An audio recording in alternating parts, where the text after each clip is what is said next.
Hello दर्शकों, मैं निशान गाजी, आप सब देख रहे हैं थारा अधिकार। इस समय हम मुंबई प्रेस क्लब में हैं। हम भारत के लोग की press conference Mumbai press club में ली गई।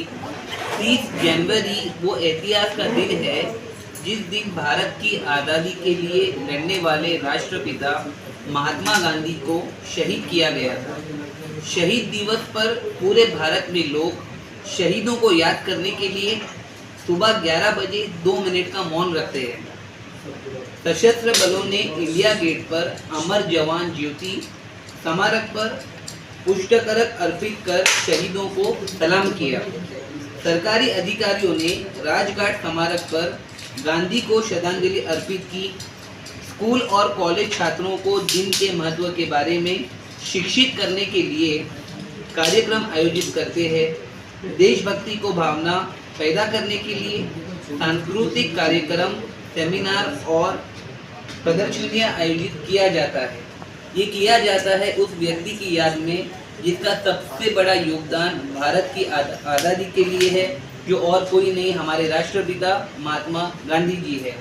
लेकिन इस वक्त महाराष्ट्र सरकार द्वारा एक ऐसा जीआर निकला है कि उनके शहीद दिवस पर जो भी कार्यक्रम होते हैं उस जीआर में महात्मा गांधी जी का नाम तक नहीं लिया गया है। इसको देखते हुए सोशल वर्कर विरोध मिट्टी बोलवाला और काफ़ी सारे सदस्यों ने आज मुंबई प्रेस क्लब में परिषद ली है। हम उनसे बात करेंगे। तो वेलकम टू थारा अधिकार न्यूज़ चैनल। जैसा हमने आपको हर्ट किया कि जो जीआर पास हुआ है महाराष्ट्र सरकार से, there is not a mention of Gandhi ji name, Gandhi ji का नाम तक उसमें नहीं है। और आपने बहुत सारे पॉइंट्स रखे हैं कि 30 जनवरी को किस तरीके से आंदोलन करेंगे और महाराष्ट्र सरकार से कैसे निवेदन करेंगे, वो सारे पॉइंट्स को हमारे दर्शकों को बताइए। आपका इनिशिएटिव किस तरीके का होगा? 2018 में हमको साथी को पता चला कि एक 11 बजे की परंपरा होती थी, 2 मिनट का मौन होता था। वो परंपरा कब ख़त्म हो गई कुछ पता नहीं था किसी को, तो उन्होंने उसको वो रिवाइव किया। तो पिछले 7 साल से वो सिलसिला आगे बढ़ा। 2023 में मैंने पीआई किया, अविनाश गोखले मेरे वकील हैं, वो बॉम्बे हाईकोर्ट में गए कि सरकार को ये 11 बजे का करना चाहिए, जो पूरी नेहरू जी के टाइम की जो परंपरा है। तो एक तो वो बात है। और ये जो जीआर है जो गवर्नर ने जारी किया, उसमें तुषार भाई ने वो सख्त लेटर लिखा है, ये गवर्नर को क्वेश्चन करते हुए, वो भी उस पर वो बात रखेंगे। तो एक है कि गांधी जी के विचार 2 अक्टूबर और 3 जनवरी, ये 2 इम्पोर्टेंट दिन है उनकी ज़िंदगी के, देश के लिए। वो 2 दिन को हम लोग किस प्रकार से गांधी जी के विचार को आगे लेके जाने के लिए बात जनता तक पहुँचाए, वो हमारा मेन उद्देश्य है। तो इस बार बहुत सारे कार्यक्रम, और पिछले 7 साल में उन्होंने देखा कि हमारे बॉम्बे की टीम के प्रयास के कारण ये चीज़ें बहुत आगे बढ़ी है। और काफ़ी जगह पे अभी 11 बजे के, चाहे वो सरकारें करे या ना करे, मगर जन संगठन या अपनी निजी स्तर पर भी लोग इसको भी कर रहे हैं।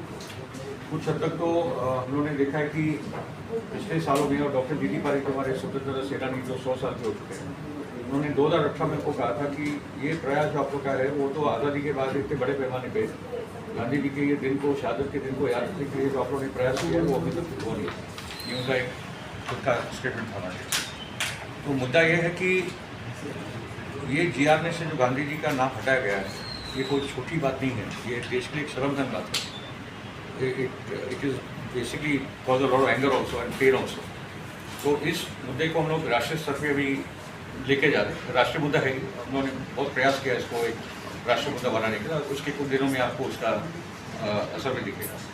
इसके साथ हम लोगों ने इस बार कॉलेज के विद्यार्थी, अलग अलग जन संगठन, सबसे बात करके हम लोग कुछ कल्चरल प्रोग्राम्स भी कर रहे हैं, जहाँ गांधी जी के ज़िंदगी के बारे में गीत, कमल हारमोनी के बारे में गीत, क्योंकि वो एक apostle of peace and non violence दुनिया में, वो एक प्रतीक है पूरी दुनिया में, as a messenger of peace and non violence. तो बुद्ध की बात है या महात्मा गांधी की बात है, सब भारत की भूमि से उभरे हुए लोग हैं। तो एक है कि ये जो कॉलेज का प्रोग्राम है, उसमें हर एक कॉलेज के वो शाम को होगा गांधी जी, क्योंकि 5 सितंबर को उनकी मृत्यु हुई थी, उनको उसी दिन उसी वक्त असैसिनेट किया गया था। तो हम लोग साथ में मिलकर साथ में आते हैं, कॉलेज के विद्यार्थी गीत गाए, गांधी जी के जो प्रिय भजन है वैष्णव जन और रघुपति राघव राजम, वो सब गाए जाएंगे। ये पूरा एक प्रोग्राम हम लोगों ने बनाया है। एक हमने और एक अपील की है, wear white for peace, wear white khadi for peace, उस दिन हमने ये लोगों से अपील की है। और एक हैशटैग भी है, क्योंकि उस दिन गोडसे का हैशटैग ये लोग चलाते हैं, तो हम लोग भी इस बार बहुत होपफुली प्लान तरीके से इसको महात्मा गांधी जिंदाबाद वो हैशटैग हम लोग चलाते हैं। तो ये पूरा मैसेज है जो आपके माध्यम से हम लोग जनता को। डॉक्टर गांधी जी, मेरा आपसे सवाल है, देश में जो देखा जा रहा है द इम्पोर्टेंस ऑफ कॉन्स्टिट्यूशन जो है वो जब से क्रिएट हुई है सभी धर्म के लोग डॉक्टर भीमराव अम्बेडकर जी का सम्मान करते हैं और कॉन्स्टिट्यूशन को सबसे उच्च स्तर पर रखते हैं, लेकिन पिछले कई सालों से ये देखा जा रहा है कि कॉन्स्टिट्यूशन को बदलने की बातें हो रही है और उसे चेंज करने की बातें हो रही है। राहुल गांधी जी अपने मैक्सिमम रैलीज में कॉन्स्टिट्यूशन को हाथ में लेकर चल रहे हैं और काफ़ी सारे लीडर्स अर्ज कर रहे हैं युवाओं को कि हमें कॉन्स्टिट्यूशन को लेके चलना है। और दो चीज़ों को बहुत ही सीरियसली उठाया जा रहा है, एक तो गांधी जी के आइडियोलॉजी को ख़त्म करने की कहीं ना कहीं प्लानिंग हो रही है और सेकंड है कॉन्स्टिट्यूशन को निकाल कर एक नया ही लीडरशिप लाया जाए। तो आप भारत के युवाओं को 30 जनवरी के इस प्रोग्राम को देखते हुए क्या मैसेज देंगे और इम्पोर्टेंस ऑफ कॉन्स्टिट्यूशन और गांधी आइडियोलॉजी कितनी इम्पोर्टेंट है उस पर क्या कहेंगे? देखिए, कॉन्स्टिट्यूशन जो भारत का कॉन्स्टिट्यूशन है वही हमें एकता की डोर में बांधे रखता है, एक राष्ट्र का स्तर और दर्जा हमें, पहचान हमें देता है। तो हमारे राष्ट्र की आत्मा हमारा संविधान, अगर उसको बदलने की कोशिश की जाती है तो ये हम मानेंगे कि हमारे राष्ट्र की हत्या ये लोग करना चाहते हैं। इन लोगों की साजिश जो हिंदू राष्ट्र के बारे में बात करते हैं तो वो है कि ये संविधान हटाकर मनुस्मृति को ही अपना धार्मिक संविधान बनाकर इस राष्ट्र में को एक तरीके से जातिवाद के धारणा पर बांट कर चलाया जाए।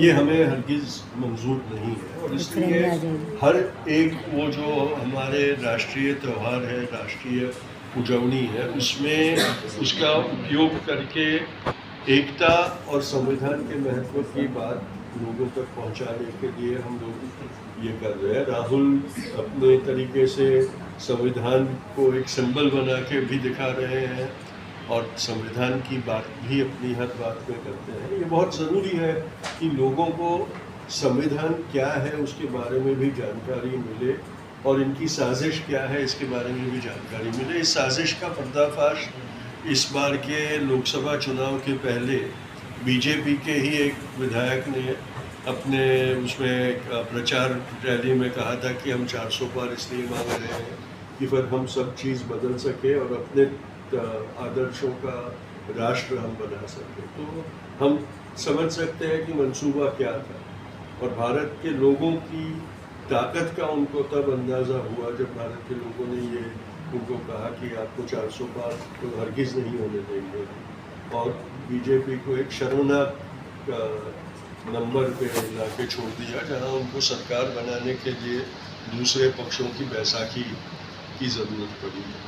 तो संविधान की ताकत ये है कि संविधान हमारे लोगों को एक तरीके से शक्ति देता है अपनी इच्छा से इस देश को चलाने के लिए और इसीलिए आप देखेंगे कि पार्लियामेंट में अब वो सारी कोशिशें की जा रही है कि जिससे लोगों के अधिकार और लोगों को सशक्त करने वाले सारे जो संस्थाएं हैं कानून हैं उनको हटाकर एक कमज़ोर प्रणाली स्थापित की जाए। राज्यों का भी जो अधिकार है वो कम किए जा रहे हैं और सारी ताकत सत्ता केंद्र के हाथों में ले ली जाती है। ये जो सारी फितरतें हैं उसके खिलाफ एक संदेशा देने के लिए हम जैसे लोग 30 जनवरी, 15 अगस्त, 26 जनवरी के जैसे जो हमारे राष्ट्रीय त्यौहार हैं उनका उपयोग करते हैं।